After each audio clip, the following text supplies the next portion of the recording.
I welcome you all my dear students. आज की story जो हम ट्रांसलेट करने वाले हैं इंग्लिश से हिंदी में, उसका नाम है, उसका टाइटल है a blind girl. A blind girl, एक अंधी लड़की। ब्लाइंड मीन्स क्या होता है? ब्लाइंड यानी अंधा, है ना। अ ब्लाइंड गर्ल, एक अंधी लड़की, है ना। आपको reading, translation, hard word, grammar, structure सारी चीजें बताऊंगा और डिस्क्रिप्शन बॉक्स में आप स्टोरी देख सकते हैं। पहले वीडियो को देख लीजिए, उसके बाद डिस्क्रिप्शन बॉक्स से स्टोरी को आप खुद से रीड करके ट्रांसलेट करने की कोशिश कीजिए, है ना। हर एक वर्ड का हिंदी मीनिंग है यहाँ पर, जिससे आपको काफ़ी हेल्प हो जाएगी ट्रांसलेशन में।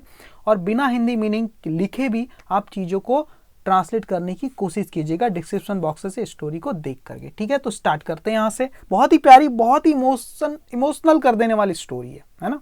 देख लेते हैं।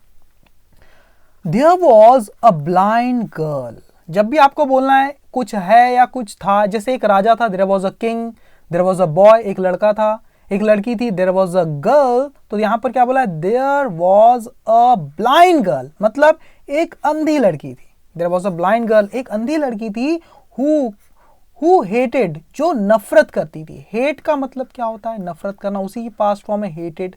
जो नफरत करती थी, herself मतलब खुद से, जो खुद से नफरत करती थी। प्योरली मतलब साफ तौर पे नफरत करती थी खुद से, है ना। बहुत ज्यादा नफरत करती थी। फॉर के लिए, किस चीज के लिए? द फैक्ट, इस सच के लिए, इस सच्चाई के लिए कि शी वॉज ब्लाइंड, कि वो अंधी थी। ठीक है, इस सच के लिए वो खुद से नफरत करती थी कि वो क्या थी? अंधी थी। इस सच को जानती थी वो, इसीलिए वो खुद से नफरत करती थी। हे भगवान, मुझे आपने अंधा क्यों बना दिया? इस टाइप से खुद को कोसती थी, है ना। दी ओनली पर्सन, इकलौता व्यक्ति, शी डिडंट हेट, जिससे वो नफरत नहीं करती थी, है ना। इकलौता व्यक्ति, एकमात्र व्यक्ति, शी डिडंट हेट, जिससे वो नफरत नहीं करती थी, वॉज, वो था। कौन था? हर लविंग बॉयफ्रेंड, उसका चहेता बॉयफ्रेंड मतलब मित्र, है ना, या आशिक बोल सकते हैं ना। वही इकलौता व्यक्ति था जिससे वो नफरत नहीं करती थी। एज, क्योंकि ही वॉज, वो जो बॉयफ्रेंड था, वह ही वॉज, वो था। कैसा था? ऑलवेज देयर फॉर हर, हमेशा मौजूद था। फॉर हर मतलब उसके लिए।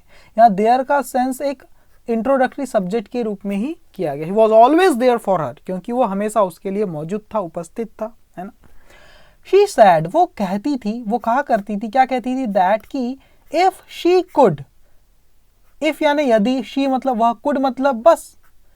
इफ शी कुड, अगर वो बस देख पाए, वो देख पाए।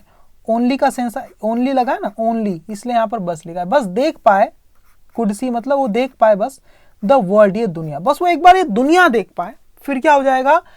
शी वुड मैरी हिम, वो शादी कर लेगी। हिम मतलब उससे। वो क्या कहती थी?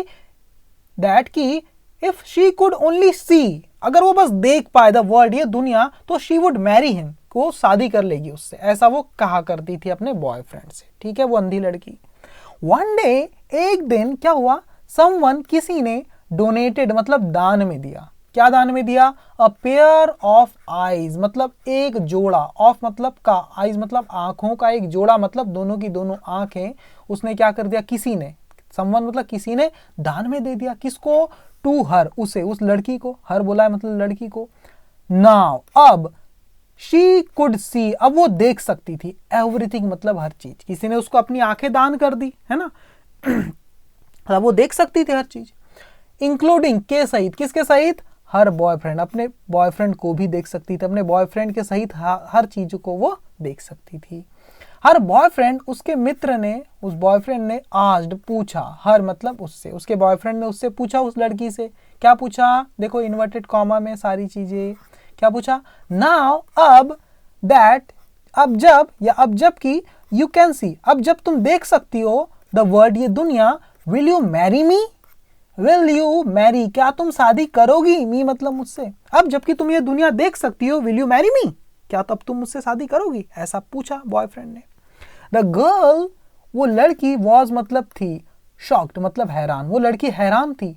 व्हेन, जब, शी सॉ, उसने देखा, दैट की, हर यानी कि उसका, है ना, उस लड़की का बॉयफ्रेंड, उसका जो मित्र था, वॉज ब्लाइंड, वो था ब्लाइंड यानी अंधा। टू मतलब भी, है ना। द गर्ल वॉज शॉक्ड, लड़की हैरान थी। व्हेन शी सॉ, जब उसने देखा that her boyfriend was blind too, कि उसका बॉयफ्रेंड भी अंधा था।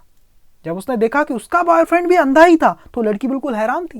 एंड और रिफ्यूज्ड टू मैरी, और इनकार कर दिया उसने। टू मैरी मतलब शादी करने से। टू मैरी हुम, किससे शादी करने से? हिम यानी उससे। टू मैरी हिम, उससे शादी करने से बिल्कुल रिफ्यूज कर दिया, इनकार कर दिया। ठीक है, तो यहां पर पास्ट फॉर्म है क्योंकि पूरी स्टोरी पास्ट में चलती है। कोई ईडी लगा, यहां पर ईडी लगा है ना। हर बॉयफ्रेंड, उसका जो मित्र था, जो बॉयफ्रेंड था, वॉक्ड, वो चला गया, अवे यानी दूर, वो वहां से वो दूर चला गया। इन टीयर्स मतलब आंखों में आंसू लेते हुए, मतलब रोते हुए, बिल्कुल तड़पते हुए, है ना, वहां से चला गया। एंड और लेटर मतलब बाद में, रोट और लिखा, है ना, राइट, WRIT, राइट यानी लिखना, और यहाँ पर रोट लिखा, क्या लिखा? अ लेटर, एक पत्र लिखा, है ना। लेटर मतलब बाद में, रोट अ लेटर, एक पत्र लिखा। देखो स्पेलिंग को देखो, LATER लेटर मतलब बाद में, और LETTER लेटर मतलब पत्र। समझना इस चीज को, है ना। वो चला गया एंड लेटर और बाद में, रोट अ लेटर, और एक पत्र लिखा।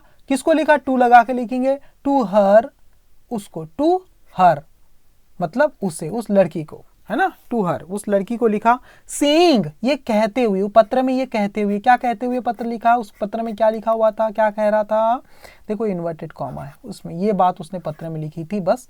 Just take care of my eyes dear, just मतलब बस, टेक केयर मतलब ध्यान रखना। किस चीज का ऑफ लगा के लिखेंगे? ऑफ मतलब का, किसका? माई आईज, मेरी आंखों का, डियर मतलब प्रिय, है ना, बस मेरी आंखों का ध्यान रखना प्रिय, ऐसा उसने पत्र में लिखा था। क्या समझे आप? अरे बात यह है कि उसके बॉयफ्रेंड ने ही अपनी आंखें दान में दे दी थी उस लड़की को, उस अंधी लड़की को। और जब उस अंधी लड़की ने देखा कि अरे उसका बॉयफ्रेंड, जिसको वो पाया, उसने ये पाया कि ये तो खुद ही अंधा है, तो उसने उसको से शादी करने से बिल्कुल मना कर दिया, जबकि उसको आंखें तो इसी ने दी थी, इसीलिए ये अंधा हो गया था। ठीक है, तो इससे सीख क्या मिलती है? मोरल क्या मिलता है हमें? मोरल यानी शिक्षा या सीख क्या मिलती है? When our circumstances change, जब हमारी परिस्थितियां बदलती है, so does, तो वैसा ही होता है, our mind, हमारा दिमाग, तो वैसा हमारा दिमाग भी हो जाता है ना। so does का मतलब ये है ना, तो हमारा दिमाग भी वैसा ही हो जाता है। जब परिस्थिति बदलती तो हमारी सोच भी बदल जाती है, हमारा दिमाग भी बदल जाता है। तो कैसी लगी आपको स्टोरी?